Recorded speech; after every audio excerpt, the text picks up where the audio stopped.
नमस्कार दोस्तों, बिंदास बातें में एक बार आप सबका फिर से स्वागत है।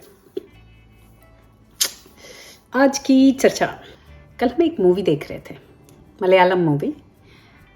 अब उस मूवी को देख के ऐसा नहीं है कि शायद ये पहले टॉपिक मैंने नहीं डिस्कस किया, लेकिन वही चीज़ है ना, कुछ चीज़ें ऐसी होती हैं कि आप जब उसको जैसा महसूस करो आपको लगता है फिर से एक बार हो जाए, एक बार फिर से सही। तो मूवी का नाम था आई थिंक विकृति करके। फटाफट उसकी 2 सेकंड में स्टोरी सुना देती हूँ आप लोगों को, फिर उसके बाद और कुछ इंस्टेंसेस दूंगी अपनी लाइफ से जो उससे रिलेटेड है, या 1-2 स्टोरीज और बताऊंगी जिससे आप लोग समझ पाए कि मैं क्या कह रही हूँ। तो स्टोरी में दिखाते हैं कि एक हस्बैंड वाइफ हैं जो गूंगे और बहरे हैं, मतलब बधिर हैं। उनके एक बच्चा है, एक लड़की है, एक लड़का है। लड़की किसी कारणवश बहुत बीमार पड़ जाती है, उसको कुछ निमोनिया हो जाता है और वो हॉस्पिटलाइज हो जाती है। हॉस्पिटल में देखभाल के लिए पिता को वहाँ रुकना पड़ता है। लगातार 2 दिन वो वहाँ रहता है और उसको मतलब बिल्कुल रात भर सो नहीं पाता। जब वो मेट्रो में वापस आ रहा होता है घर की तरफ आफ्टर 2 डेज, तो उसको इतनी थकान होती है कि उससे बैठा नहीं जाता है और वो वहीं मेट्रो में सो जाता है। नहीं होता कि जब आप बहुत थके हो, बहुत ज़्यादा थके हों, तो आपसे आँख भी नहीं खोली जाती है और आपको ये अंदाज़ा रहता ही नहीं है कि आप कहाँ हो, किस सिचुएशन में हो। आपकी आँखें खुद ब खुद बंद हो जाती हैं और आप सो जाते हो और सोने की हालत ऐसी होती है कि जैसे आप बेहोश हो, कोई होश नहीं होता, आपको सुध बुध नहीं होता, आपको ये भी नहीं पता होता कि आप कहाँ हो, क्योंकि आप इतनी गहरी नींद में जा चुके होते हो, क्योंकि आपका शरीर इतना ज़्यादा एग्जॉस्टेड होता है, शरीर भी और दिमाग भी। तो उसी कुछ अवस्था में वो बंदा था। ट्रेन में जब वो वापस जा रहा होता है तो एक और आदमी उसको देखता है। बहुत लोग देखते हैं उसको वैसे सोते हुए, एक और आदमी उसको देखता है जो दूसरा कैरेक्टर है फिल्म का, और वो उसकी एक फ़ोटो लेता है और उस फोटो को वो शेयर करता है सोशल मीडिया पर, ये कह के कि देखो कैसे शराब पी के धुत पड़ा है ये आदमी, कि इसको अपनी सुध बुद्धि नहीं है। अब वो फ़ोटो हो जाती है वायरल। इस हद तक वायरल हो जाती है कि ये जो आदमी है वो अपनी नौकरी तक खो जाता है, क्योंकि उस बदनाम हो जाता है। वो बताने की कोशिश करता है लोगों की कि नहीं मैं बहुत थका हुआ था इसलिए सो गया, लेकिन कोई सुनने को तैयार नहीं। जहाँ जाता है उसका मजाक उड़ता है, जहाँ जाता है लोग उसको उस फोटो से याद करते हैं। तो इस इंसिडेंट से, इस कहानी से मुझको बहुत एक ज़रूरी चीज़ पता चली। लेकिन ज़रूरी क्या, बहुत ज़्यादा मेरा अटेंशन एक पॉइंट पे गया कि आदमी जो है ना, कितनी जल्दी लोगों को जज कर लेता है, या ऊपरी देखकर वो अंदर का अंदाज़ा अपने आप लगा लेता है, अपने आप सोच लेता है कि नहीं ऐसा ही है और वैसा ही है। आगे जानने की कोशिश ही नहीं करता और जजमेंट पास कर देता है और निर्णय भी ले लेता है, डिसीजन भी ले लेता है। कहानी ख़त्म, वहीं केस क्लोज। अब इसके बाद आपकी इस छोटी सी हरकत, ये जो आपका जजमेंट है या जो ये आप डिसीजन लेते हो, उससे दूसरे पे क्या असर होता है, या जिस पे आपने वो जजमेंट पास कर दिया उस पे क्या असर होता है, ये तो आपको खबर भी नहीं है। जैसे इस फिल्म में उस कैरेक्टर को जो जिसने फ़ोटो ली है उसको तो आइडिया भी नहीं है कि उस दूसरे के जीवन में क्या जा रहा है। हाँ, धीरे धीरे बाद में उसे पता चलता है और कहानी, and it's based on a true story, so even more interesting.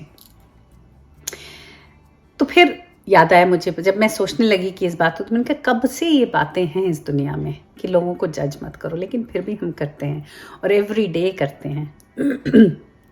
तो वो किस्सा पता नहीं आप लोगों को याद है कि नहीं, बचपन में हम लोगों ने बहुत सुना था, नेवले का। नेवला और एक लेडी, और नेवला और बच्चा, पता नहीं स्टोरी का क्या नाम है पता नहीं।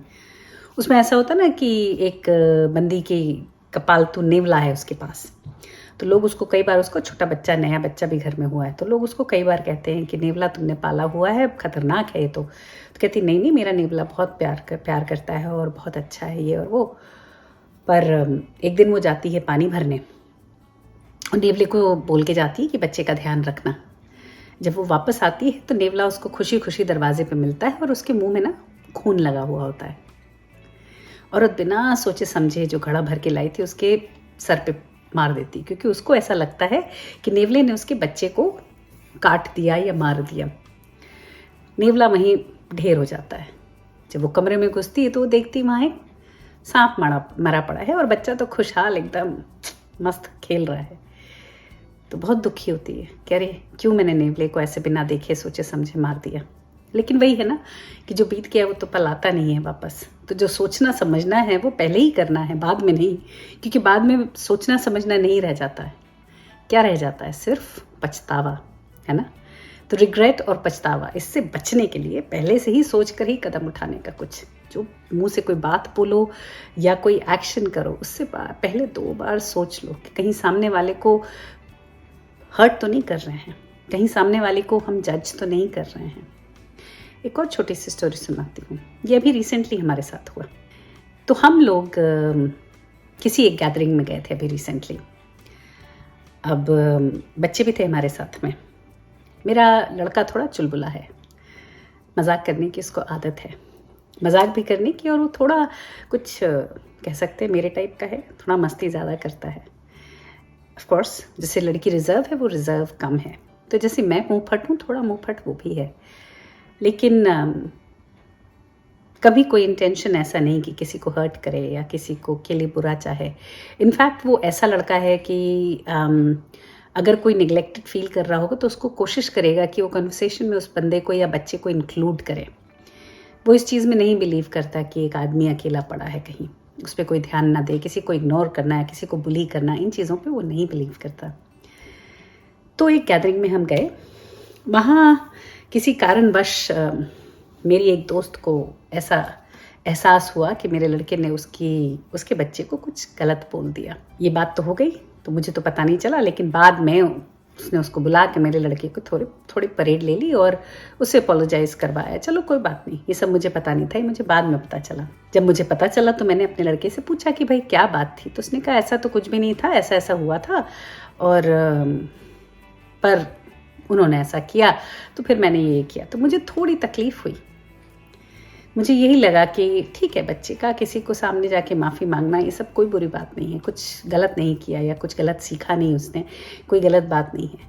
लेकिन जो सामने वाला, अगर हम किसी बच्चे को डांटने जा रहे हैं या किसी बच्चे को कोई सज़ा देने जा रहे हैं, तो जिस चीज़ के लिए सज़ा देने जा रहे हैं उसके बारे में जानकारी रखनी चाहिए, और पूरी जानकारी। और इस हद तक कि बाकी भी बहुत लोग थे वहाँ, किसी और से उसके बारे में पूछना चाहिए कि क्या हुआ था, कैसा हुआ था, कि भाई कहीं ऐसा तो नहीं कि मैं बेवजह किसी को डांट रही हूँ, कहीं ऐसा तो नहीं कि वो इनोसेंट हो। और ये सिर्फ मेरे बच्चे की बात नहीं, कोई भी बच्चा वहाँ होता। कि आप देखिए, बच्चा छोटा है, आप आके उसके सामने अगर चिल्लाते हो, गुस्सा करते हो, तो वो थोड़ा इंटिमिडेट हो जाता है, डर जाता है, और सही बात वो बता भी नहीं पाता। नहीं, टीचर अगर बेत लेके सामने खड़ा है तो कैसे। और फिर मैं अगर किसी चीज़ के लिए डांट रही हूँ तो बात दूसरी हो जाती है, क्योंकि वो मुझे जवाब दे सकता है, मुझे बता सकता है, क्लैरिफिकेशन दे सकता है। पर कोई अनजान आदमी या ऐसा कोई आदमी जिसको वो खास तरीके से जानता भी नहीं है, तो उससे तो बच्चा डर ही जाएगा ना। तो वो नहीं बोल पाया कि क्या सही बात थी, और वो थोड़ा घबरा गया, और बाद में आके उसने मुझे बताया। तो मुझे लगा कि जब देखो कि बिना सोचे समझे, बिना चीज़ के बारे में जाने, ज़बरदस्ती बच्चे की रेल कर दी। कुछ नहीं तो हमें ही बुला लेते। पर कोई बात नहीं, चलो सो हुआ सो हुआ। तो ये भी एक छोटा इंसिडेंस हुआ हमारी ज़िंदगी में अभी रिसेंटली। फिर लेडी एंड ट्रैम्प, उसकी कहानी भी सबने सुनी ही है ना। उसमें नहीं होता कि ट्रैम्प जाता है ऊपर चूहे को मारने और सब सोचते हैं कि बच्चे को हार्म करने गया था, और फिर उसको डॉग कैचर को दे देते हैं। और पता नहीं आप लोगों को पता है कि नहीं, बहुत ही फेमस स्टोरी है। सूजन बेल करके एक कंटेस्टेंट थी ब्रिटेन्स गॉट टैलेंट में। अगर किसी ने नहीं देखा है तो जाके यूट्यूब में उसका वीडियो सर्च करें। वो बंदी काफ़ी एज वाली थी, शायद 50+ की थी जब उन्होंने ब्रिटेन्स गॉट टैलेंट में पार्टिसिपेट किया था। जब वो स्टेज पर उन्होंने एंट्री मारी थी तो सब लोगों ने ये सोच लिया था पहले से ही उनको देख करके, ये मतलब क्या करने आई हैं यहाँ, ये क्या करेंगी, इनमें क्या टैलेंट होगा, ये क्या दिखाने आई हैं। और सब एकदम बिल्कुल भी इंटरेस्टेड नहीं थे उस परफॉर्मेंस में। लेकिन जब बंदी ने अपना मुंह खोला तो उसकी जो आवाज़ थी बुलंद, इतना अच्छा गाती थी बंदी कि उसके बाद उसको स्टैंडिंग ओवेशन मिला और लोग एकदम शॉक्ड थे। She became instant hit. But देखिए कि आदमी कैसे फट से जज कर लेता है। कितने तो ऐसे हैं, ऐसे टैलेंट शोज में दिखाया है कि लोग नहीं, उसमें होता कि वो बटन दबाते हैं ना लाल की हरी, कि लाल बटन देखते फट फट फट फट दबा देते हैं।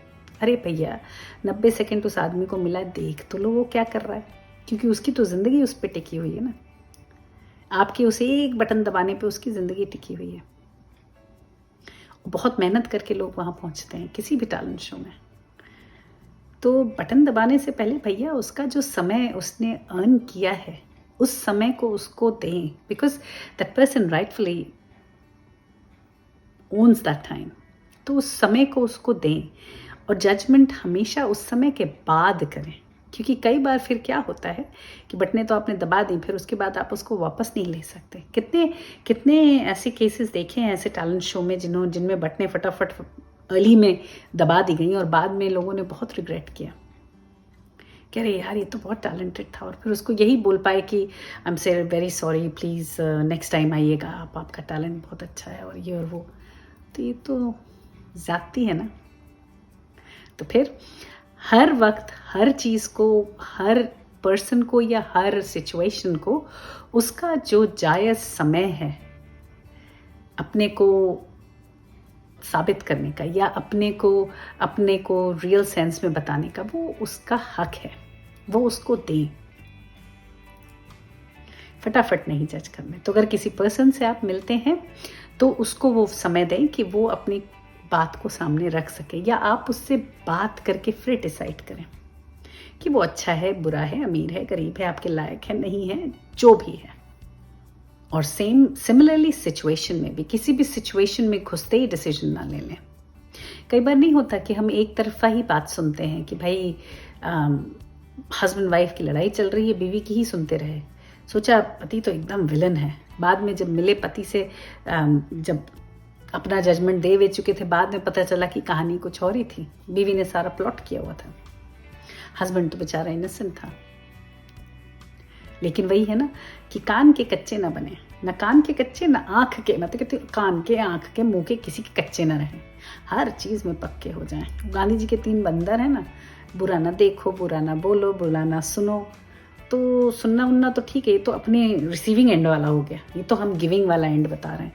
तो बुरा बोलो मत, बोलने से पहले सोचो, और सिर्फ सुनकर जज मत कर लो। कई बार क्या होता है ना कि हम आधी अधूरी बात ही सुनते हैं और उसको जज कर लेते हैं।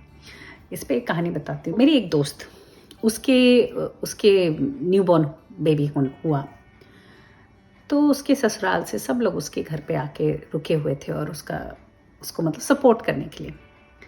जब बच्चा हुआ तो एक जगह एक बार वो बैठी हुई थी और ससुराल वाले भी सब बैठे थे, ननद भी थी उसके आसपास, लेकिन सामने नहीं थी ननद और सास, थोड़ा दूर थी कहीं। और ये अपनी माँ से बात कर रही थी और उसने कहा कि बच्चे की वजह से सो नहीं पाते, पूरी रात वो जगाता है तो थक जाते हैं। तो जो माँ थी वो उसको सहारा दे रही थी, लेकिन ननद और सास ने अलग से सुना तो वो तो लपक के आई। उन्होंने कह दिया, उनको ऐसा लगा कि ये टॉन्ट भर रही है कि भाई मैं ही काम करती रहती हूँ, मुझे ही जगना पड़ता है, बच्चे को और तो कोई देखता भी नहीं है। जबकि इसका ऐसा कोई इंटेंशन नहीं था, इसका ऐसा कोई कहने का मतलब नहीं था, लेकिन उन्होंने तो सोच लिया, उन्होंने जान लिया, उन्होंने जजमेंट पास कर दिया। उसके बाद किचकिच पिच मची घर में, और ये बोलती रह गई कि अरे नहीं ऐसा नहीं, ऐसा नहीं, ऐसा नहीं, लेकिन कौन सुनने वाला है। तो ये जो अधूरी बातें होती ना, जो हम सुनकर आगे का सोच लेते हैं, अपने आप ऐड कर लेते हैं, वो भी गलत है। उसमें भी जजमेंट गलत होता है। एक तरफा बात सुनकर कभी जजमेंट नहीं देना चाहिए, हमेशा दोनों तरफ की कहानी सुननी चाहिए। हमेशा और लोग जो हों वहाँ, उनसे भी पता करना चाहिए कि क्या है, कैसा है, क्यों है। और फिर और मैं तो कहती हूँ कि कुछ भी हो, गलत बुरा, बेनिफिट ऑफ डाउट हमेशा देना चाहिए। किसी को सूली पे नहीं चढ़ा देना चाहिए, क्योंकि एक बार चढ़ा दिया तो वो बंदा तो मर गया ना, फिर आप उसको जिंदा नहीं कर सकते। फिर चाहे बाद में सोचते रह जाओ, अरे यार क्यों मार डाला, लेकिन तो मार ही दिया ना, वही जैसे नेवला। फिर ध्यान रखें, है ना। चलिए फिर, होपफुली कुछ सेंस बनाया होगा, होपफुली कुछ बता पाई होंगी। अगले हफ्ते फिर मिलेंगे किसी और बात, किसी और चर्चा के साथ। तब तक के लिए आप देखते रहिए बिंदास बातें। Bye bye, Siya.